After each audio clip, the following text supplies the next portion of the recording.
আজকে প্রায় 12 দিন পর চিকেন খাচ্ছি। মনে হচ্ছে যেন এক যুগ চিকেন খাইনি, মানে চিকেন খেতে এতটাই ভালোবাসি। তবে কিন্তু এমনটা না যে একেবারে অনেকটা চিকেন খেয়ে নেব, তা কিন্তু নয়। আবার চিকেন না খেলেও যেন থাকতে পারি না, কেন জানি না, চিকেনটা খেতে বেশ ভালোই লাগে।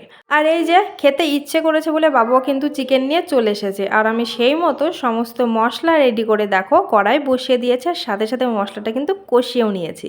তো এখন কিন্তু আমি এই চিকেনটাকে সুন্দরভাবে স্পাইসি করে একটু রান্না করে নেব। আর আমি কিন্তু একটু বেশ ঝাল খেতে ভালোবাসি, আর আমি কিন্তু সেই মতো ঝালও দিয়েছি। তো বন্ধুরা, তোমরা কারা কারা ঝাল খেতে ভালোবাসো কমেন্টে কিন্তু অবশ্যই জানাতে পারো। আর তাছাড়া এই ঠান্ডার সময় গরম গরম ভাত, তার সাথে এইরকম কষা কষা চিকেন যদি পাওয়া যায় না, বেশ জমে যাবে। আর দেখো আমি কিন্তু চিকেনে একটু ধনিয়া পাতা দিয়ে নিয়েছি, তার সাথে সামান্য একটু গুঁড়ো মশলা। আর এই যে চিকেন রেডি। তো চিকেনটা কিন্তু বেশ কষা কষা করেছি।